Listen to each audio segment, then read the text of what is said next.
on 1/4/2008, question number 18, for construction of a boiler plant. So this construction of a boiler plant is a qualifying asset at 11% per annum. The plant is expected to be completed in 4 years. Since the weighted average cost of capital is 13% per annum, the accountant of the Rainbow Limited capitalized rupees 19.50 crore for the accounting period ending on 31st March. Due to surplus fund out of rupees 150 crore, income of 3.50 crore was earned and credited to P&L account. Comment on the above treatment with respect to relevant accounting standard. Oh my God. There are two mistakes committed by the accountant. So the student will have to tell me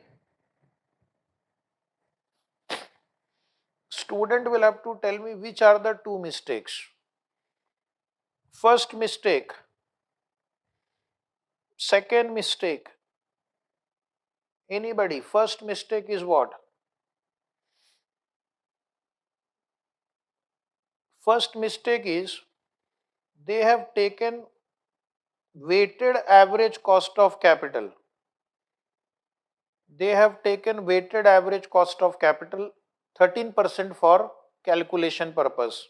However, we should not take weighted average cost of capital. We should take actual borrowing cost. So the actual borrowing cost will be 11% of 150, which comes to 16.50 crore. This is my actual borrowing cost. In case of specific borrowing, because this is specific borrowing, this amount was borrowed specifically for construction of this boiler plant. Second mistake, this income from temporary investment they have credited to P&L account. This is wrong. This should be deducted from borrowing cost. So please deduct 3.50 from the borrowing cost. So my question is, the net borrowing cost to be capitalized. The net borrowing cost to be capitalized will be 16.50 minus 3.50, and that comes to 13 crore. That comes to 13 crore. Okay. So in the exam you have to say the company has made two mistakes. Company should use actual borrowing cost, that is 16.5 crore. Company should deduct the income from temporary investment from the borrowing cost, and net borrowing cost should be capitalized because this is a specific borrowing. Because this is a specific borrowing.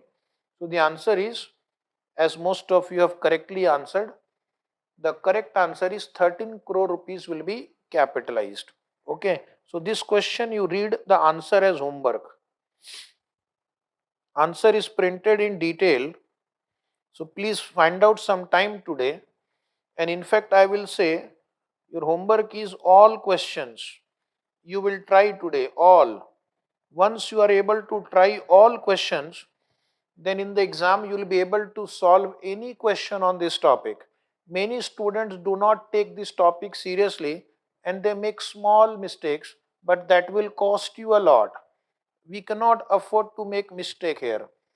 Now next is general borrowing cost. General borrowing cost means there is no direct identification of borrowing and the qualifying asset. Okay, for example, suppose there is a company XYZ Limited. It has borrowed from many sources. It has borrowed from 11% debenture. It has taken 12% term loan from SBI. Then it has taken 5% loan from Bank of Japan. Then it has issued zero coupon bond also. Zero coupon bond means the bond is issued at a discount. Bond is issued at a discount. They don't pay interest. Interest will only accumulate. So if the face value is 10 crore rupees, face value, they will issue for 8 crore rupees issue price. Remaining 2 crore is the borrowing cost they are paying. So they are borrowed from multiple sources. Okay. Now the loan is taken from different sources. The amount can also be different. This can be 500 crore, 300 crore, 1000 crore, and this is 10 crore. So loan have been taken from multiple sources. One more thing, the loan may have been taken on different dates also. This loan may have been taken on 1/4/2022. This may have been taken on 1/7/2022. This loan may have been taken on 1/8/22. This loan may have been taken on 1/9/22. Oh my God, so much complication. After raising funds from multiple sources, they have invested in certain qualifying asset. Qualifying asset 1, qualifying asset 2, qualifying asset 3. Now we don't know which borrowing was used for which qualifying asset. We don't know. We have so much of funds, almost 1810 crore rupees we have, and we have invested in qualifying asset 1 200 crore, 350 crore, 450 crore. So total we have invested 1000 crore. I don't know which fund was used, which borrowing was used for which qualifying asset. So when we can't prove that this borrowing is for this qualifying asset, because there is a qualifying asset, the level of borrowing is high. So borrowing is directly attributable to qualifying asset, but we don't know which borrowing was used for which qualifying asset. So then what we will do? Are we going to now capitalize the entire borrowing cost? The answer is no. Are we going to transfer the entire borrowing cost to P&L account? Again the answer is no. So what the standard says? The standard says you will have to apply a weighted average borrowing cost rate. You have to apply a weighted average borrowing cost rate. What is your average borrowing cost? And use that average borrowing cost in the calculation of borrowing cost to be capitalized. So I need to find out average borrowing cost, and then I will multiply the average borrowing cost to the expenditure incurred on the qualifying asset. Okay. So that is how general borrowing cost is capitalized. Come to your book. I have written the notes in your book, don't worry. General borrowing cost include borrowing used wholly or partly for expenditure on qualifying asset. General borrowing cost should be capitalized by applying a capitalization rate. Oh, capitalization rate means weighted average of the borrowing cost. Capitalization rate means weighted average borrowing cost rate. It is the weighted average of the borrowing cost. So this will take care of different amount borrowed, different rate of interest, and at different point of time also. Now the first thing that I need to learn is how to calculate weighted average borrowing rate or capitalization rate. So dear student, please follow me. Today, after today's lecture, you will be confident to solve any type of question from this topic. Okay, but then you need to have patience and participate in the discussion. This is one of the very complicated standards. However, if practiced properly, you will understand it. So, first write down one example in your notebook. Write down example. How to calculate capitalization rate or weighted average borrowing cost rate. So, I am sure everybody is ready now. Question is, ASF Limited has the following loan outstanding. ASF Limited has the following loan outstanding. Then you draw this table, three columns: amount, amount, rate, date of borrowing. Amount, rate, date of borrowing. So we have two borrowings here. Once you understand two borrowings, then it doesn't matter whether in the question two or three or five borrowings are given, because the logic will be same for all types of borrowing and all numbers of borrowing. So write down in the amount column 10 lakh, 10 lakh.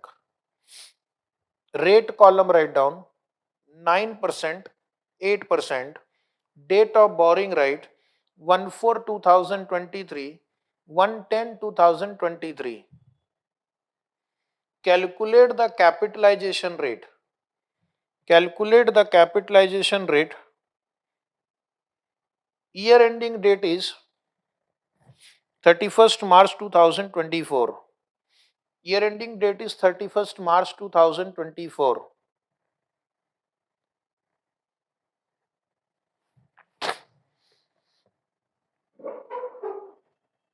Year ending date is 31st March 2024. Now, in this question, what is happening? I have to calculate two things: borrowing cost and average borrowing. There are two borrowings. This 10 lakh. The first 10 lakh was outstanding for the full year.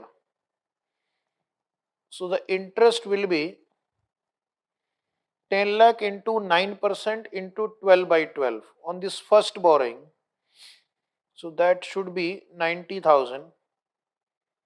And there is one more borrowing, 10 lakh into 8%. But here it is outstanding for 6 months only.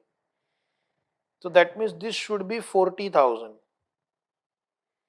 So my total borrowing cost is 1,30,000. Do you agree? Total borrowing cost will be 1,30,000. But should I divide this 1,30,000? Should I divide 1,30,000 by total 20 lakh? Will this be right or wrong? Just tell me. If I take total borrowing cost, divide by total borrowing, will this be right? Will this be right? Tell me. Use your logic and tell me. Dividing 1,30,000 by 20 lakh, 20 lakh is total of these two borrowing. Is it right or wrong? Is it right or wrong?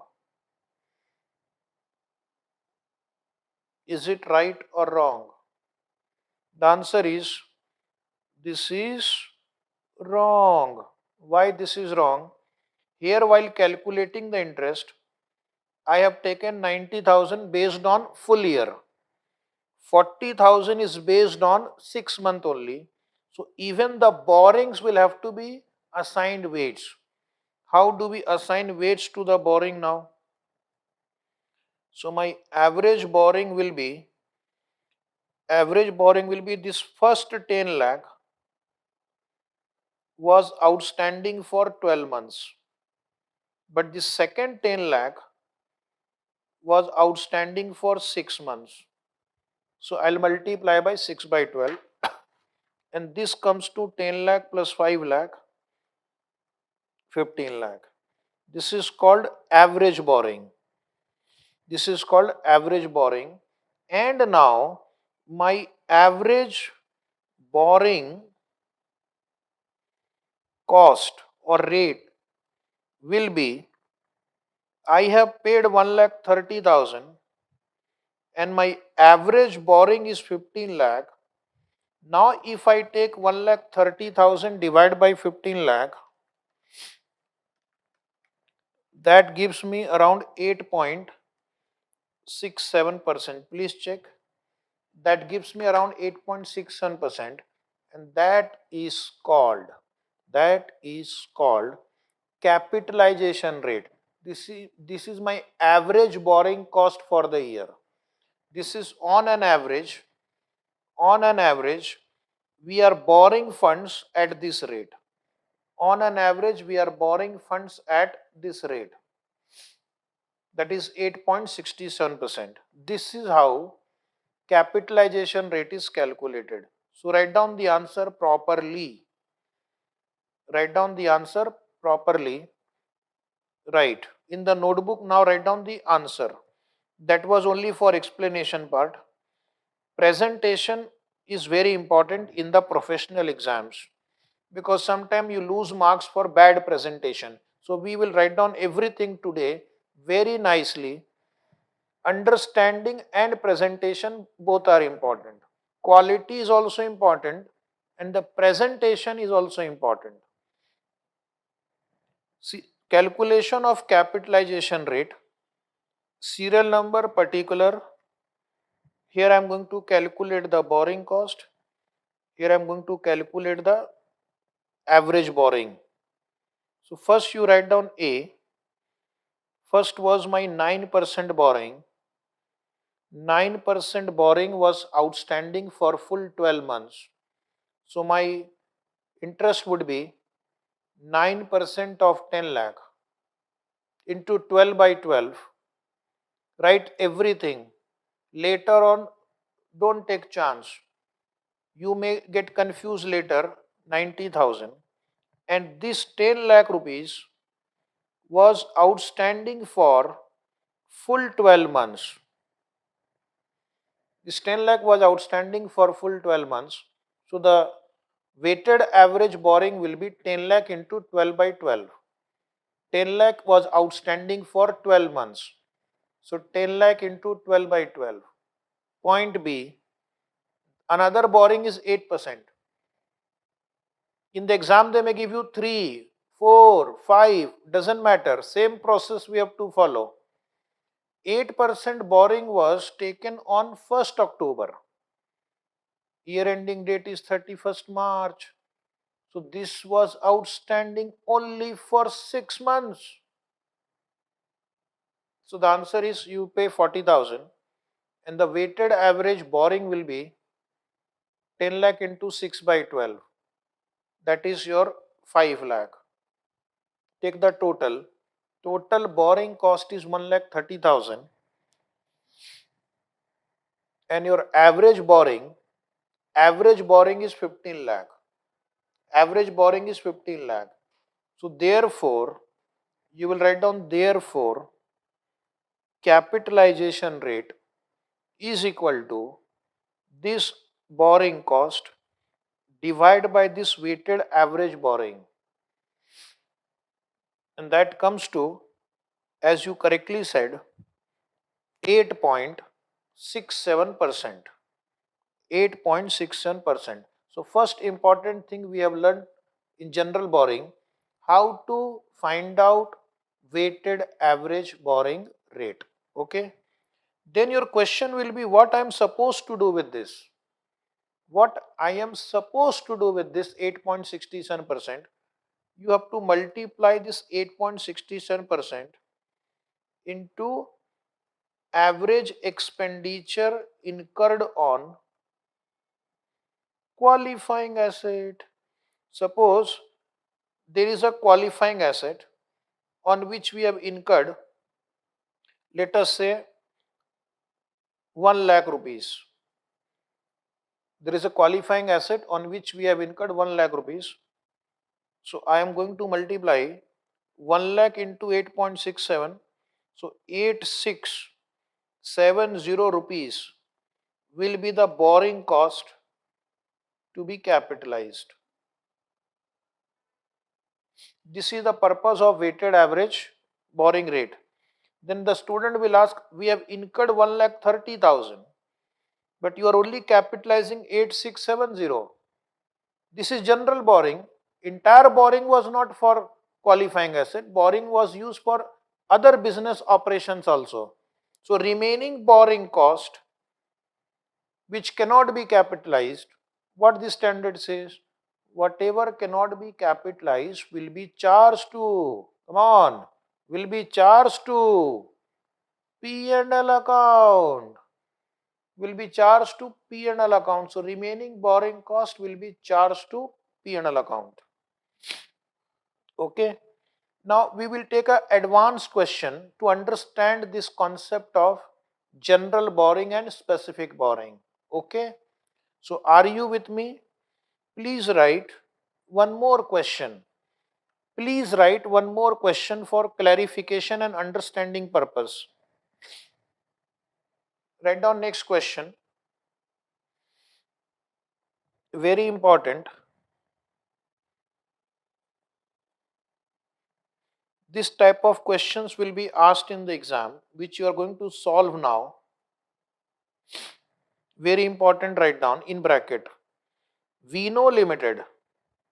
We know limited on 1st April. We know limited on 1st April 20x1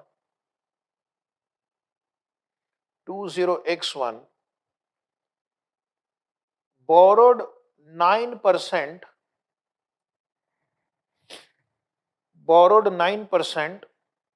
rupees 30 lakh, borrowed at 9%, right now, borrowed at 9% rupees 30 lakh to finance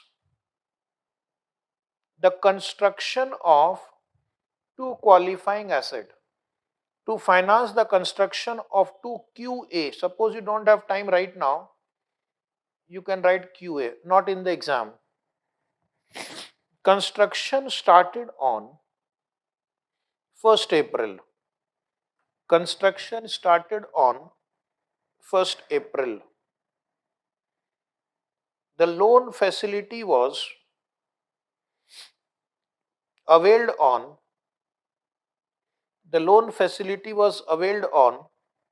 1st April 20x1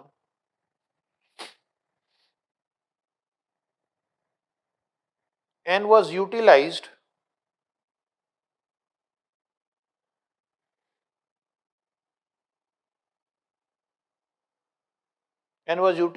as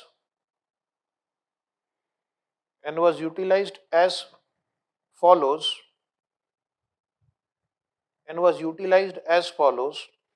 with remaining funds invested temporarily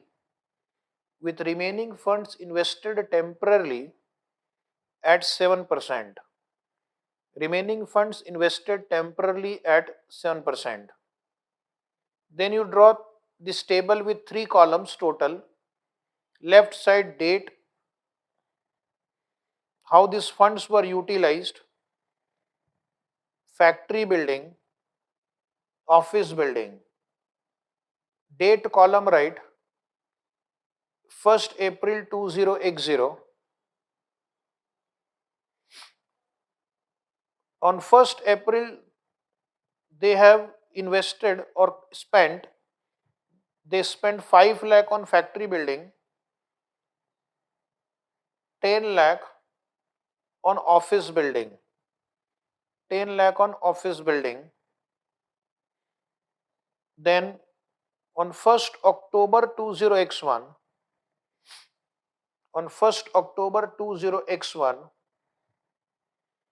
again they spent 5 lakh rupees on factory building, and 10 lakh rupees on office building. So if you see the total, this total comes to 30 lakh.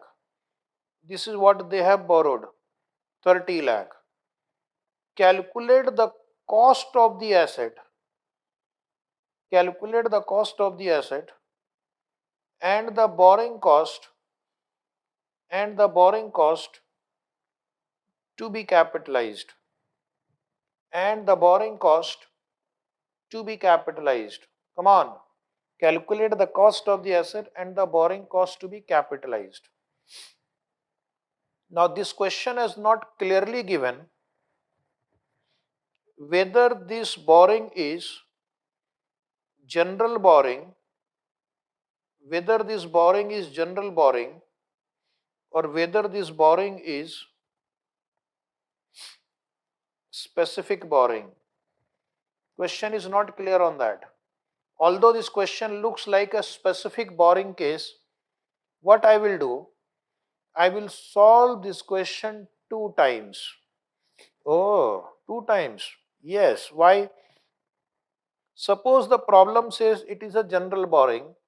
How are you going to deal with that? Or let us suppose specifically it is given in the exam that this is a case of specific borrowing. Then how you are going to deal with that?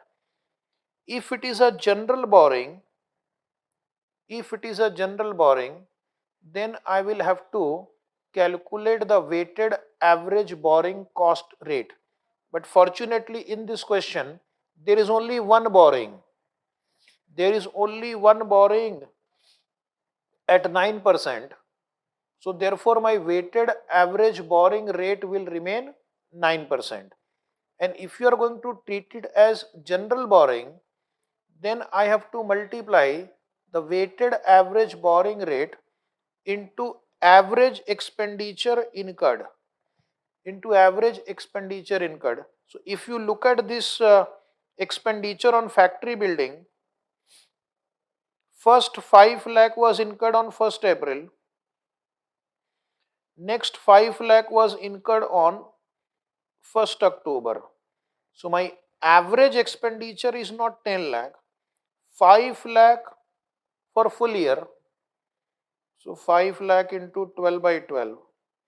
But this 5 lakh is for 6 months only. So I will have to calculate how much is my average expenditure. Once I get that, I will multiply by the weighted average borrowing rate. So I incurred 5 lakh rupees today.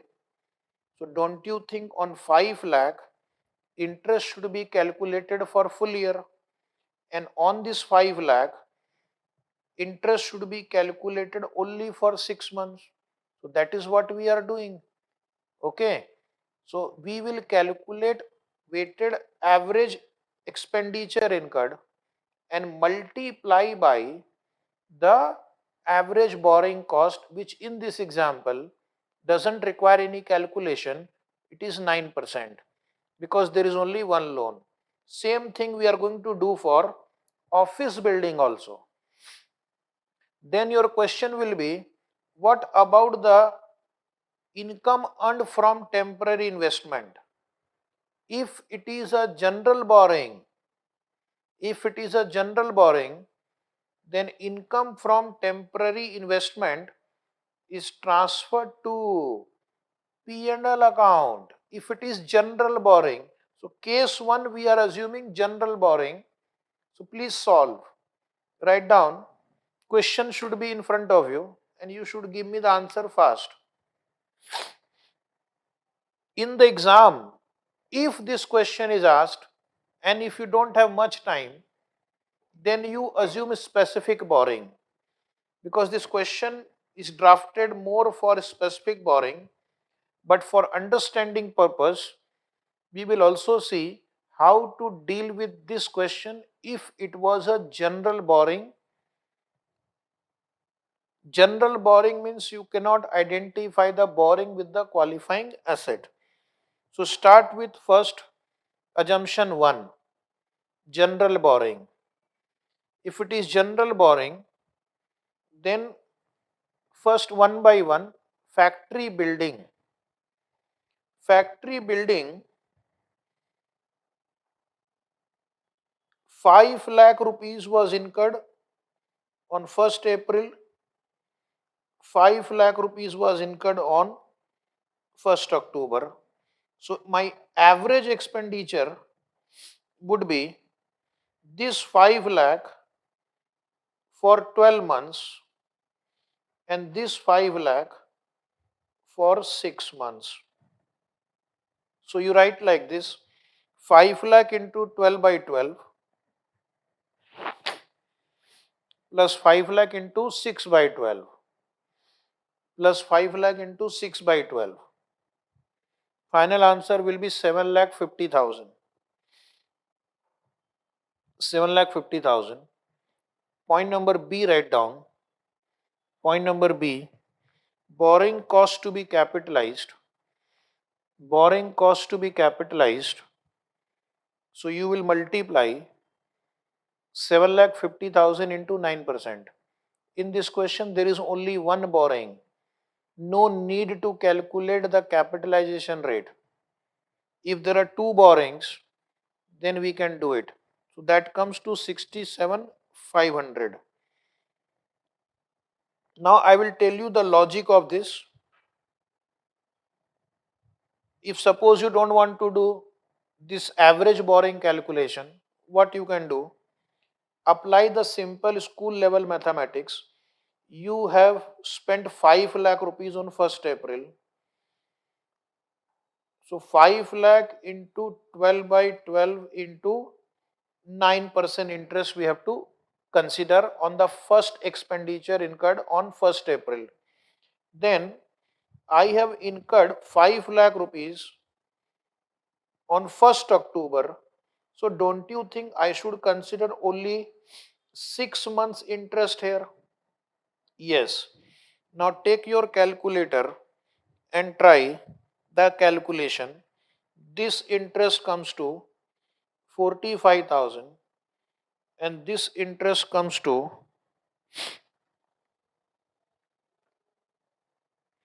22,500, which exactly matches with 67,500. So mathematically, you can go by this method or you can go by this method. Both are same. In some books, you will find the presentation of the answer is by this method, and in some books, the presentation would be by other method. Mathematically, you are doing the same thing. You are multiplying 9% here directly, and this is the common thing which you have considered. Okay. So this is my factory building. Now write down second point, office building. Please try yourself.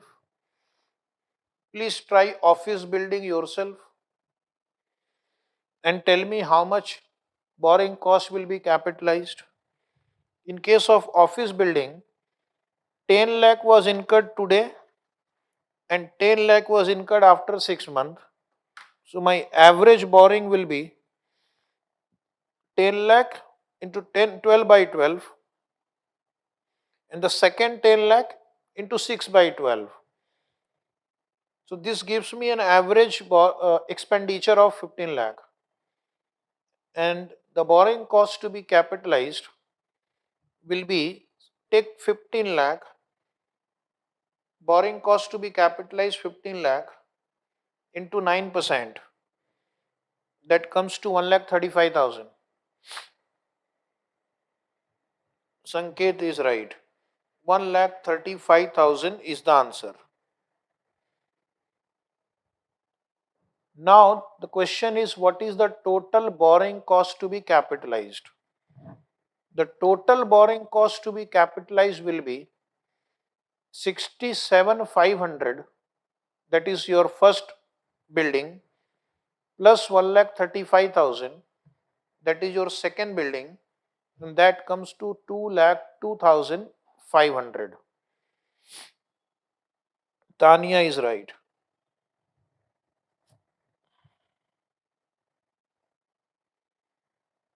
Any query on general borrowing?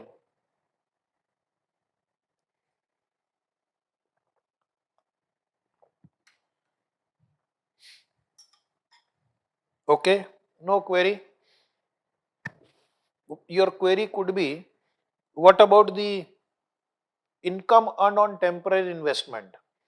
In case of general borrowing, income earned on temporary investment will be treated as income in the P&L account. Now write down assumption 2. Assumption 2 is specific borrowing. In specific borrowing, we will take the borrowing cost incurred minus the income from temporary investment. So first you write down factory building. First you write down factory building one by one. Now if you look at this question, total borrowing is 30 lakh. 10 lakh is for factory building and 20 lakh is for office building. So can I say 10 lakh is taken specifically for factory building and 20 lakh is taken for office building? Yes. So if you are using specific borrowing, then the entire borrowing cost you have to consider. That is your 10 lakh into 9% into 12 by 12. Entire, full. But then there is a benefit here. What is the benefit given to you here? Any income generated, because you are taking for full period, any income generated during this period is allowed to be deducted also, which is not allowed in general borrowing. So my question is, how much is the income earned from temporary investment? Can anybody answer? How much income is earned from temporary investment of factory building funds? Now you see, you have borrowed 10 lakh rupees here. You have spent 5 lakh on 1st April and you have spent 5 lakh on 1st October. This means out of 10 lakh, 5 lakh was spent and 5 lakh rupees was invested for 6 months, because after 6 months you are going to need the 5 lakh funds again. So this surplus was invested for 6 months. So 5 lakh into 6 by 12 and multiply by the interest rate on investment. The interest rate on investment is 7%. Total investment will be only 5 lakh. The reason being, out of 10 lakh, 5 lakh has been spent and it will be invested for 6 months only, because on 1st October you need another 5 lakh for construction work. So I can park 5 lakh rupees only and only for 6 months period at 7%. So do the calculation and the answer comes to 17,500. 17,500 is the right answer, and therefore if I am using specific borrowing, the borrowing cost to be capitalized will be equal to A minus B 72,500. 72,500. This is your for factory building. Now please try in the same format. Try for office building. Try for office building specific borrowing. Come on, everyone, try for office building. If you look at the question for office building, we have taken 20 lakh rupees borrowing and the interest rate is 9% and the loan was taken on the 1st April itself. So we are going to pay on 20 lakh at 9% for 12 months. 20 lakh into 9%, that comes to 1,80,000. But here also out of 20 lakh, 10 lakh was spent and 10 lakh was invested for 6 months at 7%. So on this 10 lakh, you would have earned some interest that you can deduct. Okay, that you can deduct. So less investment income. Tell me the answer. How much temporary income you have earned from this investment? 10 lakh into 7% into 6 by 12. 10 lakh into 7% into 6 by 12, that is 35,000. You are right. Chauhan is right. Jain is right. So the answer here would be borrowing cost to be capitalized is 1,45,000. Borrowing cost to be capitalized is 1,45,000. Okay. Below this, write down total borrowing cost to be capitalized. Tanya is right. Total borrowing cost to be capitalized. Everybody should participate. Total borrowing cost to be capitalized will be under specific borrowing assumption 70 to 500 for first building and 1,45,000 for the second building. So the answer is, if you go by this assumption, 2,17,500 is your total borrowing cost to be capitalized. Do you agree? Very important question you have solved. A very likely question in your next exam. 2,17,500. Now what we'll do, I'm going to give you some tutorial notes, some gyan. Okay, gyan.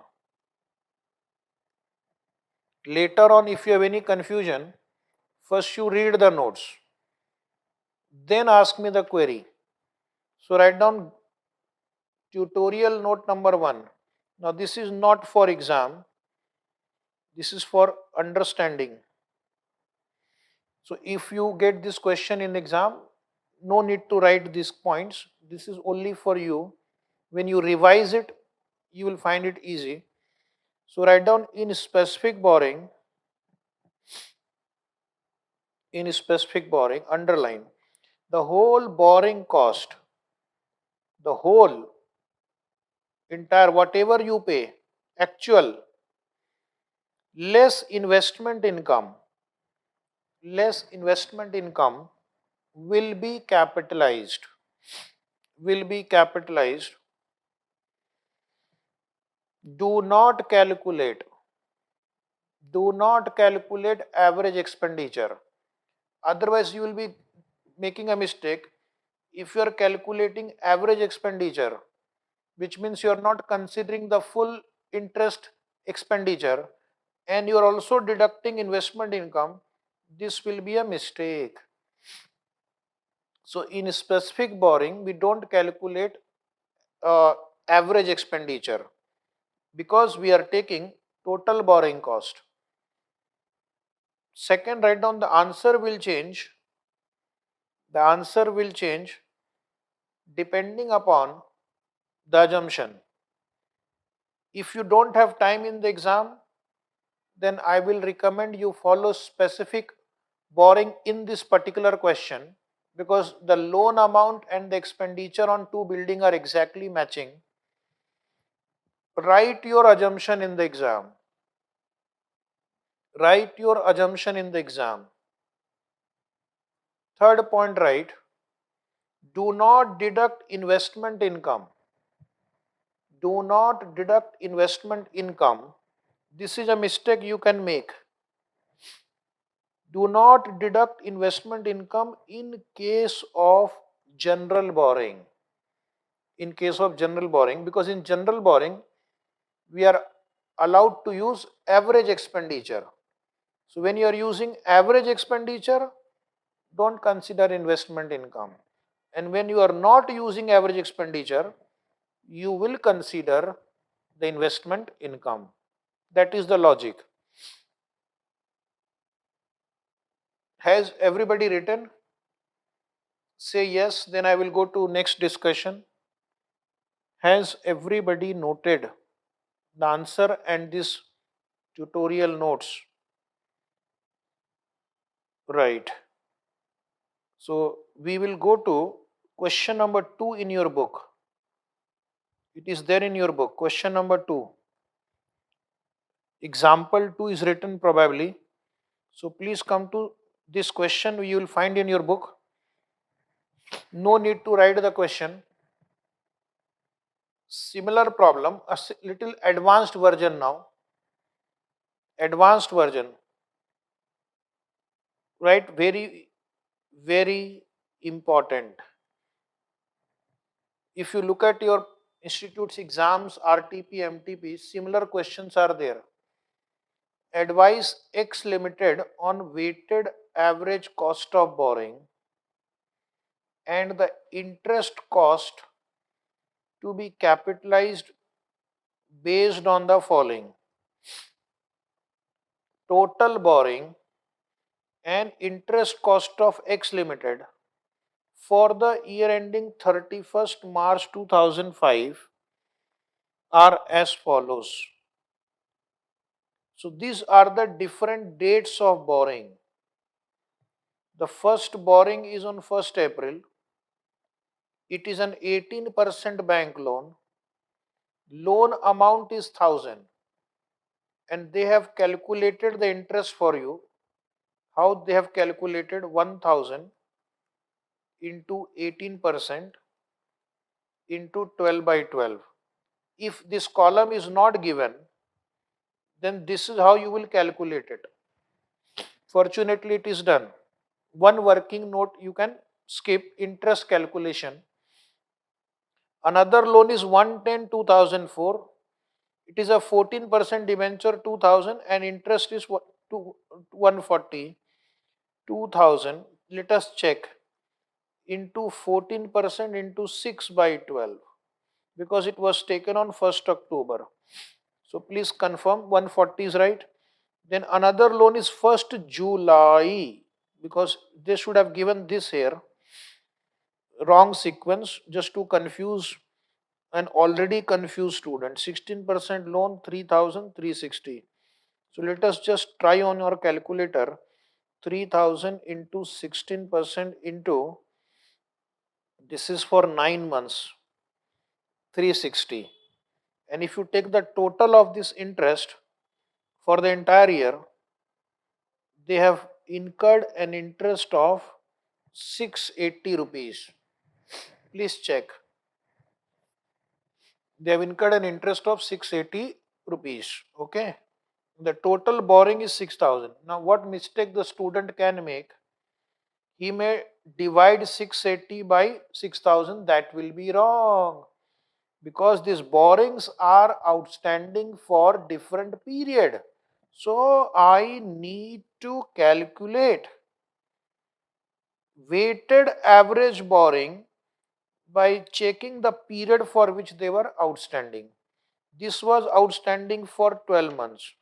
This was outstanding for 6 months. This was outstanding for 9 months. So therefore my average borrowing will be different than 6,000. Okay. So this would be one working note required. After that, we will calculate capitalization rate. 680 divided by average borrowing. Once you calculate that weighted average borrowing cost or capitalization rate, then you will see the qualifying asset in which these borrowed funds are used. So there are three qualifying assets: factory shed, plant 1, plant 2. This is the expenditure incurred and this is the period for which these expenditure were incurred. So what I'll simply do, 2500 into 12 by 12 into capitalization rate. 1500 into 9 by 12 into capitalization rate, 1000 into 7 by 12 into capitalization rate, and that will give me the borrowing cost to be capitalized. Okay, so this is similar to the previous one, but with little more data. There are three general borrowing. All these are general borrowing because they have not mentioned which loan was taken for which of these three qualifying assets. So we have no choice but to assume that these are general borrowing. Okay.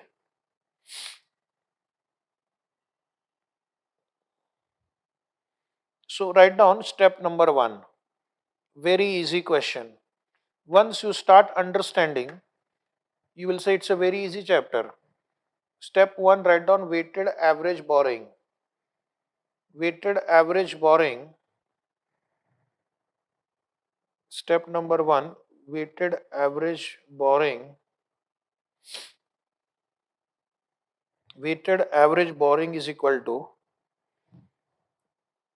1000 into 12 by 12 plus 2000 into 6 by 12 and plus 3000 into 9 by 12.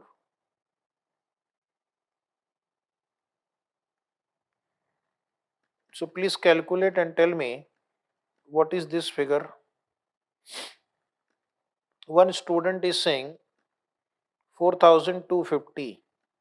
You are right. I also got the same. 4250 is your average borrowing. Average borrowing. Now write down below that weighted average borrowing rate, step number two, also called capitalization rate. You can write in bracket capitalization rate. Suppose you don't have time to write such a big statement, weighted average borrowing rate. So then what the student can do, he can just write capitalization rate. I require two figures. First, I will require borrowing cost, actual 680. This is given. If it was not given, calculate it. Then write down, therefore, weighted average borrowing rate 680 divided by 4250.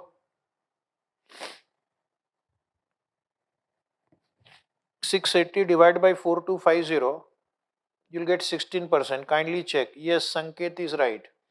16% is right. Now, what is the use of this 16%? I will use it for multiplying with the expenditure incurred on qualifying asset. Okay. So please come to step 3. Step 3 is ascertainment of borrowing cost to be capitalized. Ascertainment of borrowing cost to be capitalized. Then draw this table, qualifying asset, expenditure, number of months, and last column is borrowing cost to be capitalized. Borrowing cost to be capitalized. 4 columns, keeping one line blank, write down between two assets, keep one line blank. Factory shed, plant 1, plant 2. Factory shed, plant 1, plant 2. The expenditure incurred is 2500, 1500, and last one is 1000. This is given in the problem. And number of months is also given. If it is given, then you have to apply the number of months for interest calculation. If not given, directly multiply by the full amount. If construction expenditure is given at different point of time, then apply average expenditure. Okay, according to data, change the answer. If they would have mentioned that out of 2500, 1250 was incurred here, 1000 was incurred here, 250 was incurred here, different point of time, then calculate average expenditure. Nothing like that is given. Okay, so question is not properly drafted, but this is how we will solve. 2500 into 16% into 12 by 12, 400. Plant 1, 1500 into 16%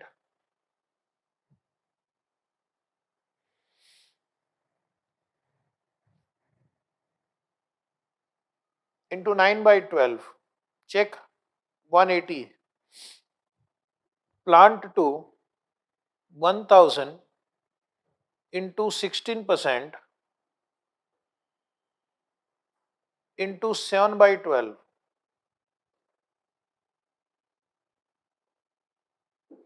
93.33.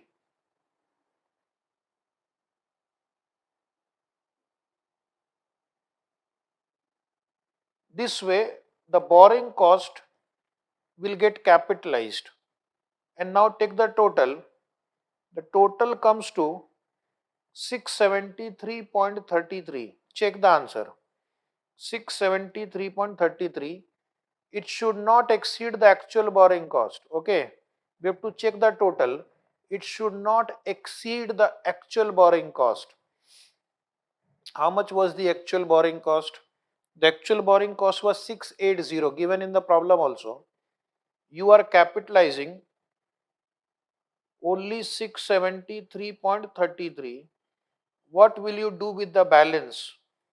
The balance will be transferred to P&L account.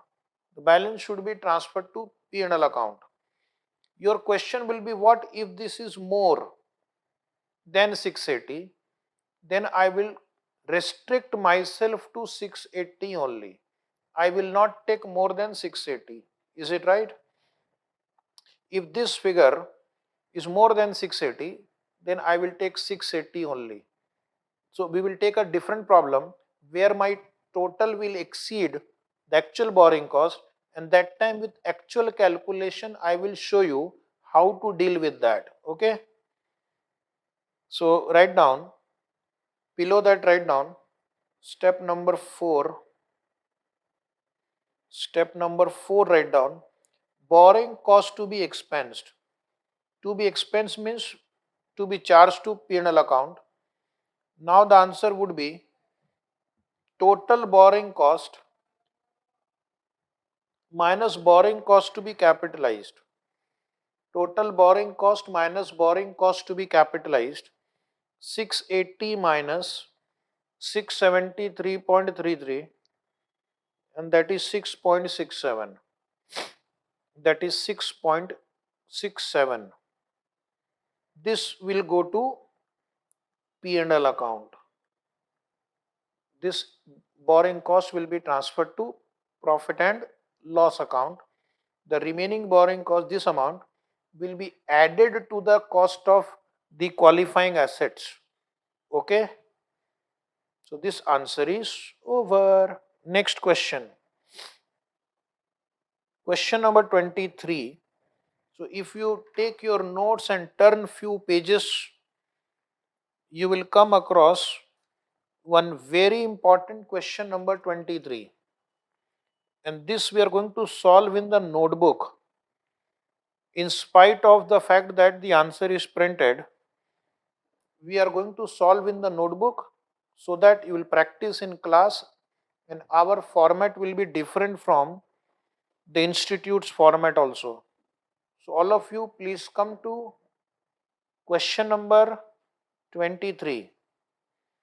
Keep the notes in front of you and you mark it very, very important. I am going to take all important questions which they ask in your exam. So continuously pay attention. Have you reached question number 23? Say yes. Yes. The boring profile of Centra Pharmaceuticals Limited, set up for the manufacture of antibiotics at Navi Mumbai, is as under. Now this paragraph, this table is very important. They have taken on 1st January a 15% demand loan. So the interest rate is 15%. And demand loan means the bank can ask for repayment anytime. Amount 60 lakh. What is the purpose? Acquisition of fixed asset. So it is a general borrowing.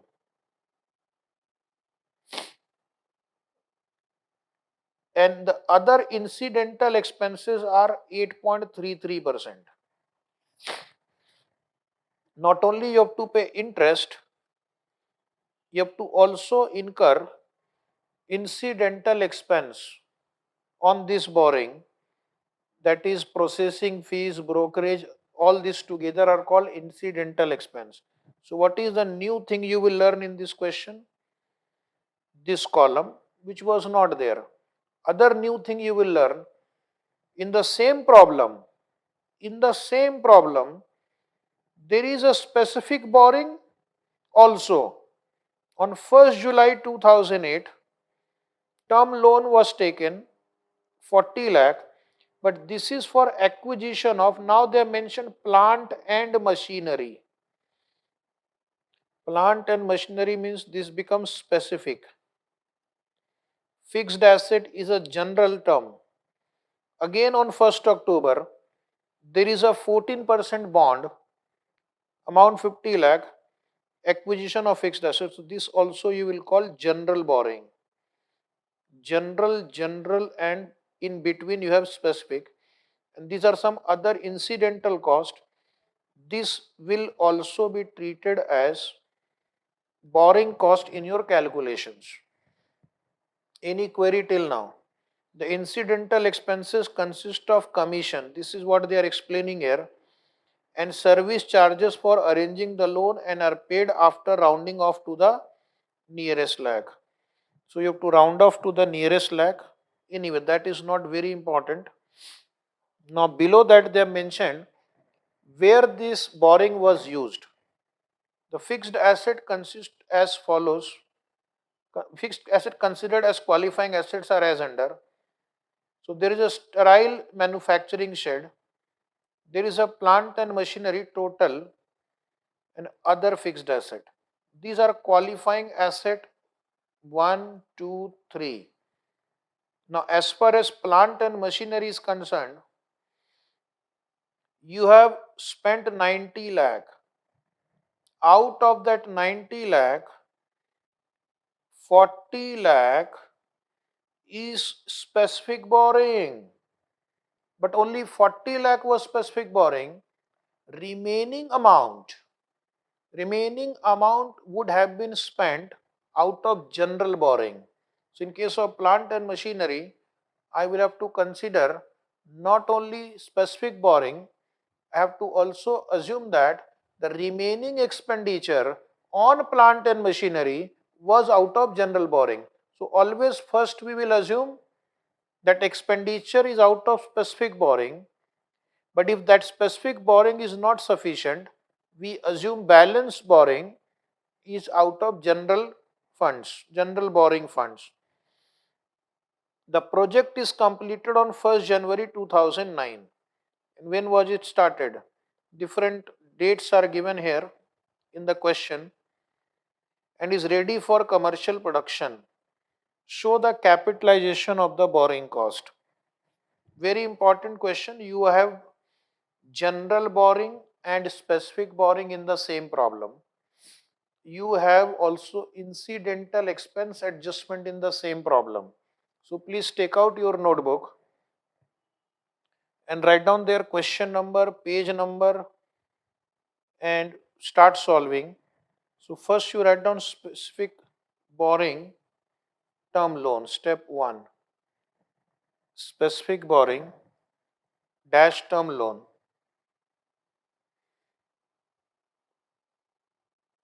Specific borrowing term loan, right hand side 2 columns, calculation column and borrowing cost.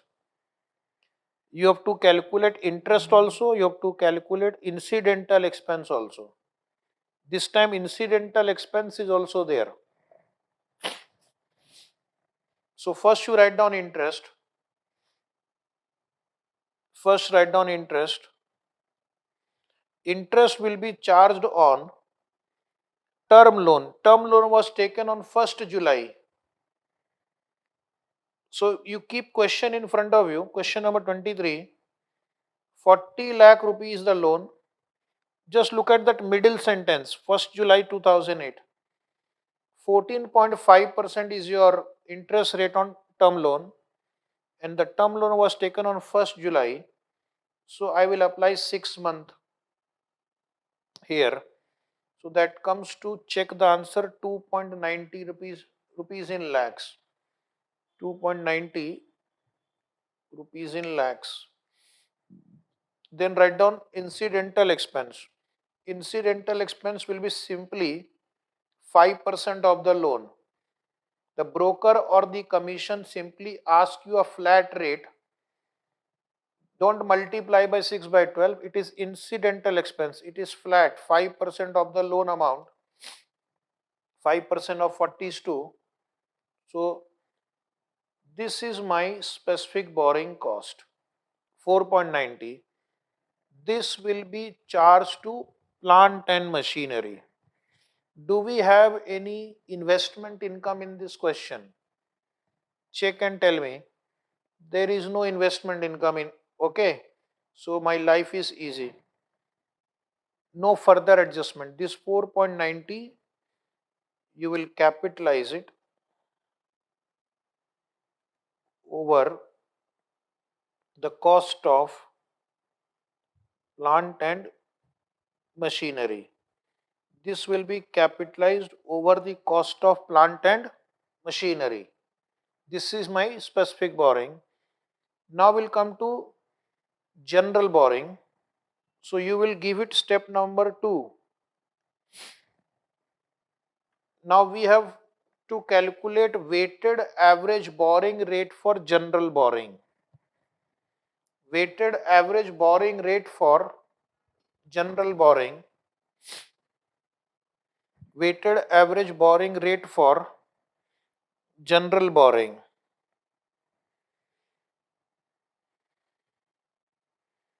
Weighted average borrowing rate for general borrowing.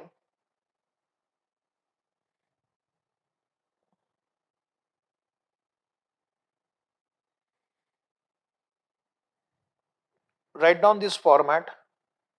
So I need to do 2 calculation. I need to calculate how much is the total borrowing cost and how much is your average borrowing. Total borrowing cost will be interest plus incidental expense, and average borrowing will be, we will take the average of the first and the third borrowing. Okay. So question should be in front of you continuously. So first you write down point number A, demand loan. Point number A, write demand loan. Demand loan, first line of the table, 60 lakh into 15%, and it is for full year. It is for full year. So I will take 60 into 15% into full year. The interest portion is 9 lakh, and there is an incidental expense also. So incidental expense will be flat 8.33% of 60.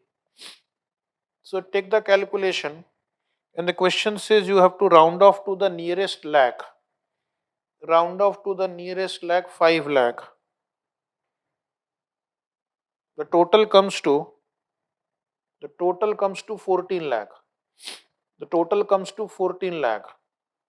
Now, next you write down second point B, bonds.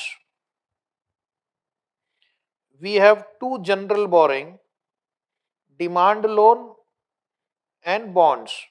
Here also we will have two calculation. First write down interest. First write down interest.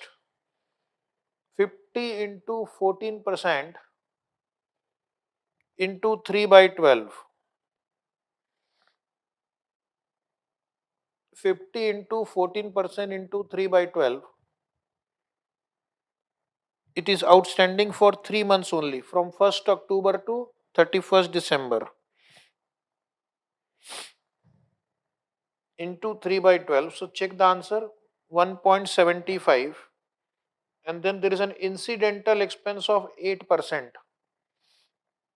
Incidental expense is a flat rate. Okay, this is flat rate. Don't apply time. This is flat rate. So this is 4. Total is 5.75. 14 and 5.75. My total borrowing cost.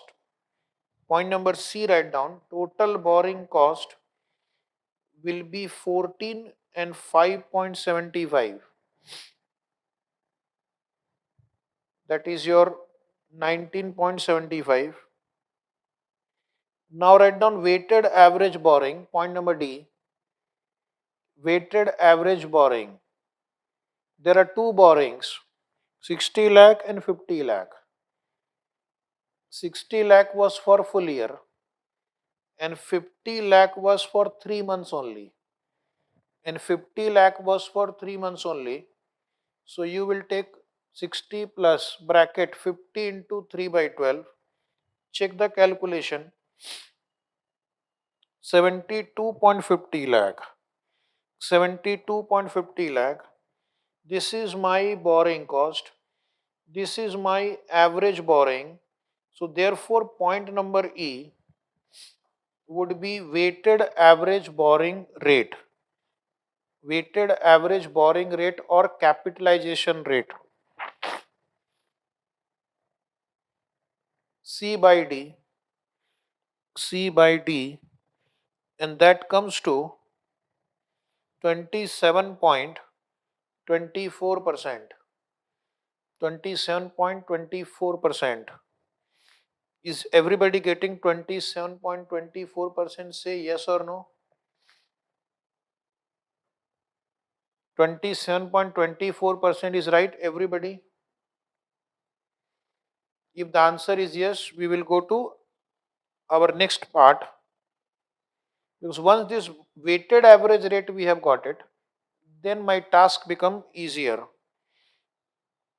So this was my step number 2. Now write down step number 3. Step number 3, general borrowing cost to be capitalized. General borrowing cost to be capitalized. General borrowing cost to be capitalized. Draw this table and I will tell you the logic. First draw the table. Qualifying asset. Qualifying asset. Under that next column, expenses. Expenses. Then write down specific borrowing. Very important question you are solving. General borrowing and borrowing cost at the rate of 27.24%. Borrowing cost at the rate of 27.24%.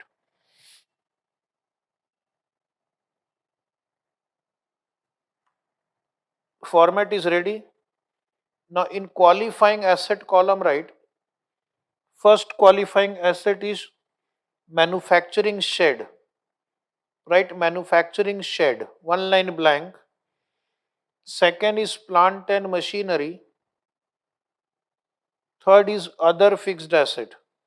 Question says all of these are qualifying asset. And then in the question, they have given you the expenditure incurred 10 lakh, 90 lakh, 10 lakh. This is given.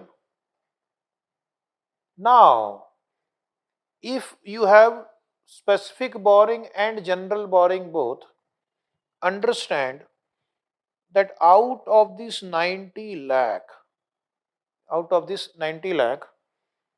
you have used 40 lakh rupees from specific borrowing. 40 lakh, on this 40 lakh, I have already calculated the borrowing cost. On this 40 lakh, I have already calculated the borrowing cost. So if I take on 90 lakh again general borrowing, it will be double counting of the same thing. So I need to first deduct 40, because out of 90, 40 is from specific borrowing. So general borrowing used for plant and machinery will be 50. But for other two, there was no specific borrowing. So 10, 50, 10 is your financed out of general borrowing. Now you can simply multiply these numbers and you will get the answer. And then take the total. And then take the total. Come on. How much will you calculate for manufacturing shed? Answer. Plant and machinery? Answer. Other fixed asset? Answer. Multiply only. So the answer would be, anybody? Come on, last column.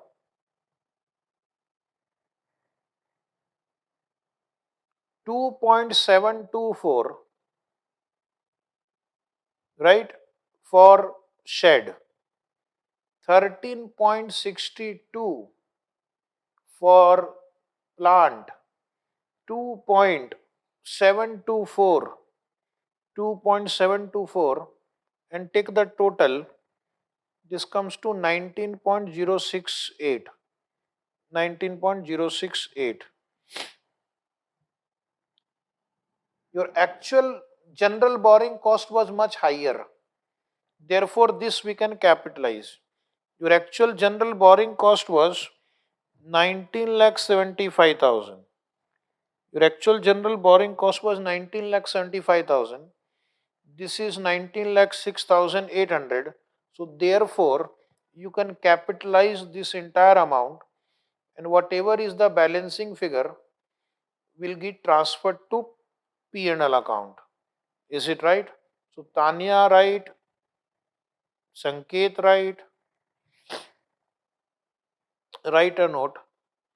Actual borrowing cost is rupees 19.75 lakh. Actual borrowing cost is rupees 19.75 lakh. Therefore, borrowing cost to be charged to P&L account, borrowing cost to be charged to P&L account, 19.75 minus 19.068, and that is equal to 0.682 lakh rupees. 0.682 lakh rupees. Everybody, is it right? 0.682 lakh rupees.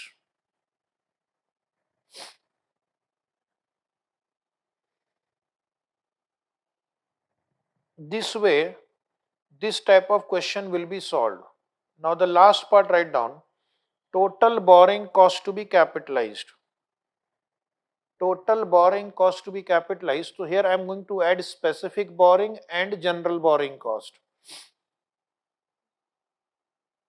Please write 4 columns quickly. QA, qualifying asset. specific borrowing, general borrowing, and total borrowing cost to be capitalized.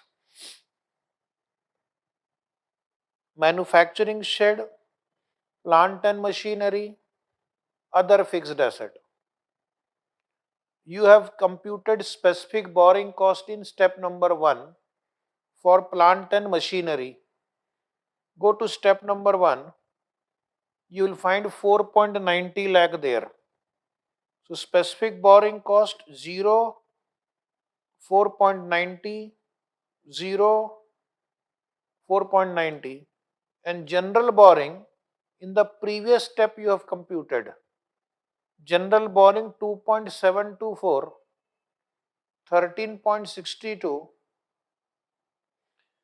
2.724, 2.724, total is 19.068, 19.068. Now take the total of these two columns.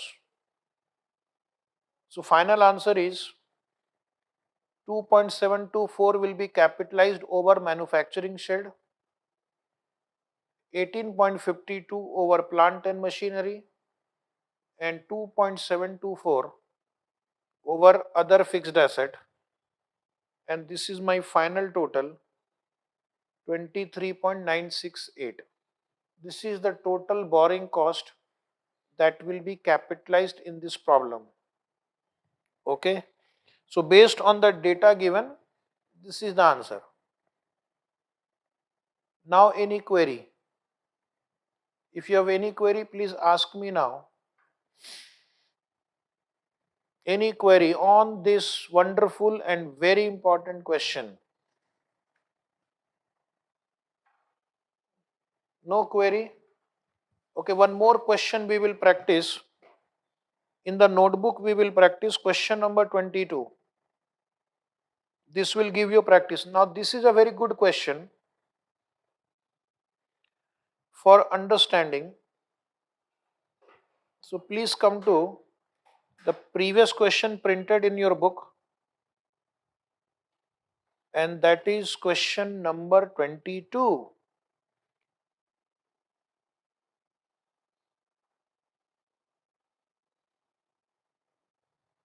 In the previous question, the student is asking whether period of plant and machinery will not be considered. This question has not given us the not given expenditure incurred on different dates not given. Expenditure incurred on different dates not given, hence ignored. Okay, they have not mentioned in the problem how much expenditure was incurred on different dates, right? So we will assume these are average expenditure given to you. We will assume the expenditure given are average expenditure, otherwise you can't solve the problem. You need different dates when expenditure are incurred, because you can't incur all the expenditure on the first day of the year. But because we don't have data, this is how we solve, and we assume that expenditure given are average expenditure. Okay, assume, you can write this note if you want, otherwise not required. Expenditure given are average expenditure.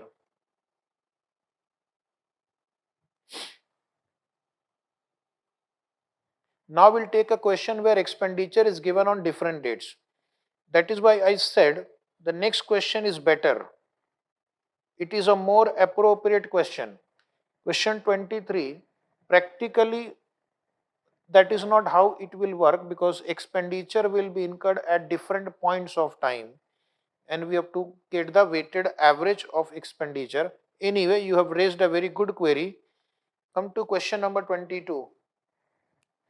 This is a very, very good question, And when you will go to offices, you have to apply the way we are going to solve this question. Okay, so quickly, please respond fast, and then this question we will solve in notebook. Solve in notebook, even though the answer is given, but we are going to follow a different presentation. X Limited began construction of a new building on 1st January 2007. Underline, it obtained rupees 1 lakh special loan to finance the construction of the building on 1st January 2007. So this is a special loan, means specific loan. Specific loan, rupees 1 lakh. Specific loan taken is 1 lakh for building. And when was the loan taken? On the same date, 1st January 2007. Interest rate is 10%. So here you will first assume that you will use specific loan for expenditure purpose. The company's other outstanding are two non-specific loan. These are general borrowing. These are general borrowing. Please practice all questions. Now you can do all questions. Don't worry. These are all similar type. These are two general borrowing, 5 lakh, 9 lakh, 11%, 13%. Date is not given, means you will take full year, because it was already outstanding for the entire period. So here we will assume full year. Expenditure that were made on the building projects were as follows. Now here we have been given, in January you incurred 2 lakh, in April 2.5 lakh, July 4.5, December 1.2. This is a correct way of giving the question. In January they incurred 2 lakh. How they will incur 2 lakh? 1 lakh rupees will be out of specific loan. First I will give priority to specific loan, and remaining 1 lakh is out of general borrowing.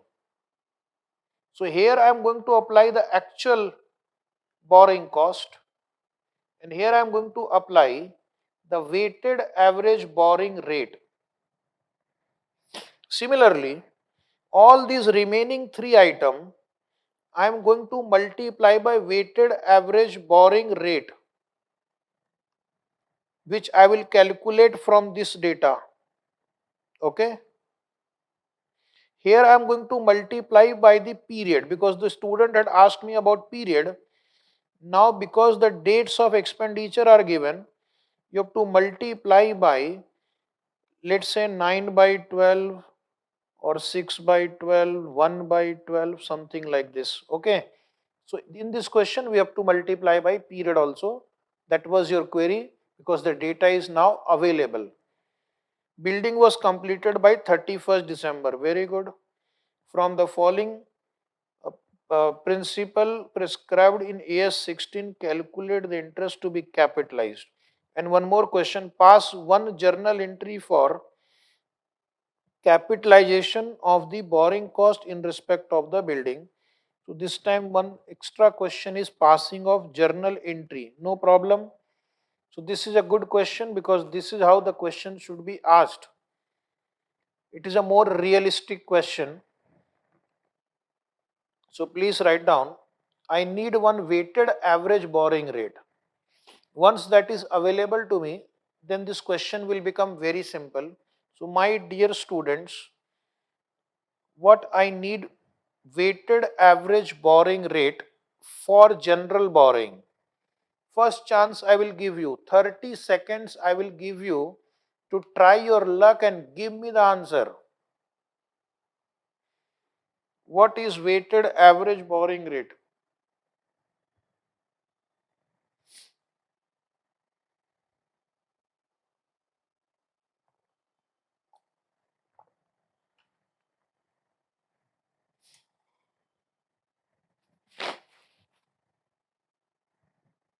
5 seconds more.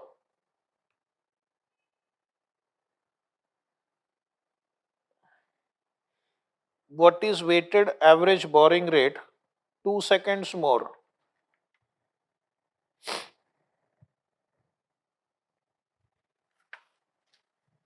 So write down time over. Right hand side 2 columns. Calculation and rupees in lakhs. One student has given the answer 12.29%. Okay, we will check. So in this question, the time is 12 months for both the loan. So write down first point A, first loan. On first loan, 5 lakh at 11%, 55,000. Second loan, question in front of you, 9 lakh into 13%, 1 lakh 17,000. Therefore, the total is 1 lakh 72,000. 1 lakh 72,000. Total interest on general borrowing is 1 lakh 72,000. Then write down point C, weighted borrowing or weighted average borrowing. You will just add the two numbers 5 lakh and 9 lakh. Why? Because both are outstanding for full year. Both are outstanding for full year. So you can just add them 14 lakh and therefore write down point number D. Therefore, point number D, your weighted average borrowing rate 1 lakh 72,000 divide by 14 lakh. So you're getting 12.29%. Saurav is getting 12.28%. Rajendra is getting 12.28. So you can round off to 12.29. So all of you take 12.29%. Then you can follow my subsequent answers. 12.28 is also okay. Don't fight for that. 0.01 don't fight. We have many other things to fight for. Now write down step number 2. Calculation of borrowing cost to be capitalized. Calculation of borrowing cost to be capitalized. Come on. Here write down month, specific borrowing and general borrowing. In this question, the expenditure have been incurred on January, April, July and December. They have not mentioned whether it is 1st January or 31st January, 1st April or 30th April. So we will assume that expenditure was incurred at the beginning of the month. So if it is beginning of the month, this gap is 12 months. This gap is 9 months.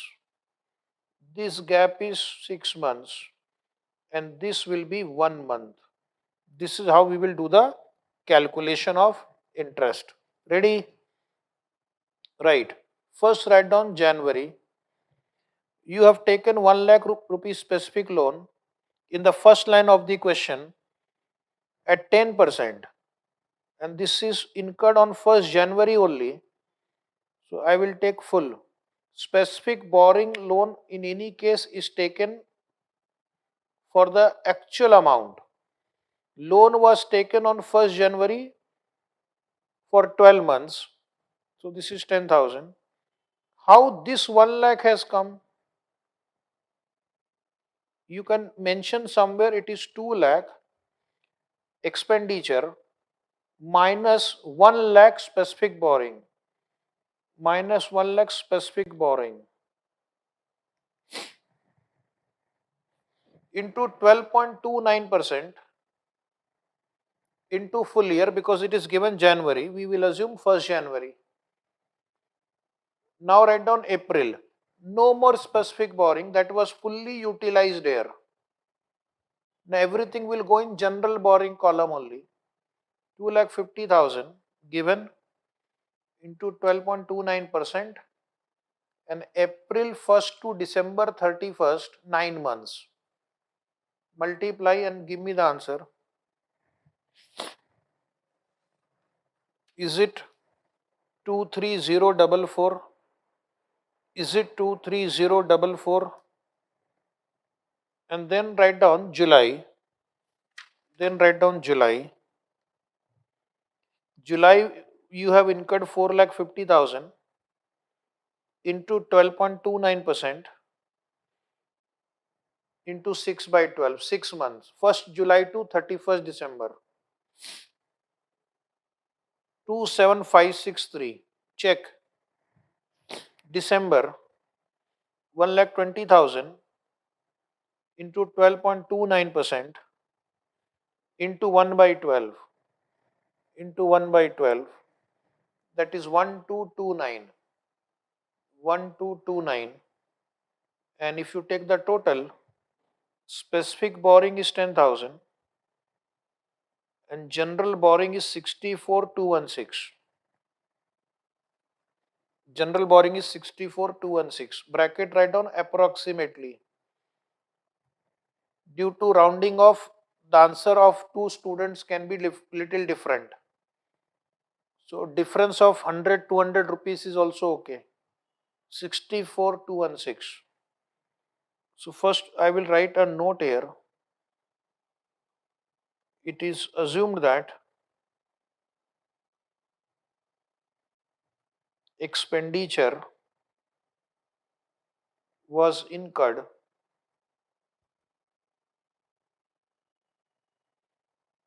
at the beginning of the month.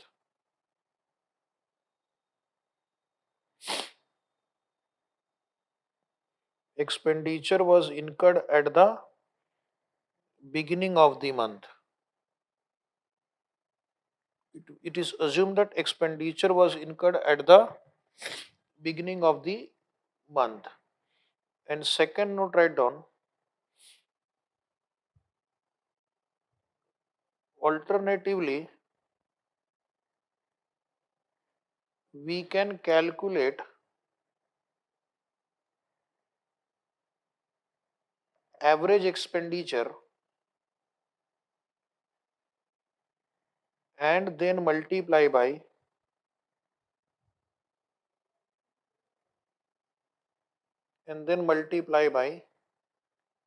capitalization rate. So there are two ways you can do it. Either first you get the average expenditure, all this expenditure first you multiply by respective months.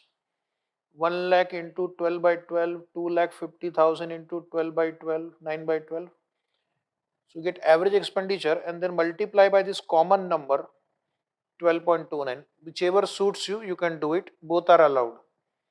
Now write down journal entry. They have asked you to pass one journal entry also. So the total value of the building will be total expenditure incurred 10,20,000. If you take the total on construction work only, this 1 lakh, 1 lakh, 2,50,000, 4,50,000 and 1,20,000. So all this together is 10,20,000. Okay. And then you have to also add the interest which you are going to capitalize. So the answer would be building account debit to bank account, building account debit to bank account. 10,20,000 plus 10,000 and plus this figure, whatever you have got it, consider it. Take the total and write it here. Write the same figure here also. Write the same figure here also. Match it with your notebook. Being building capitalized.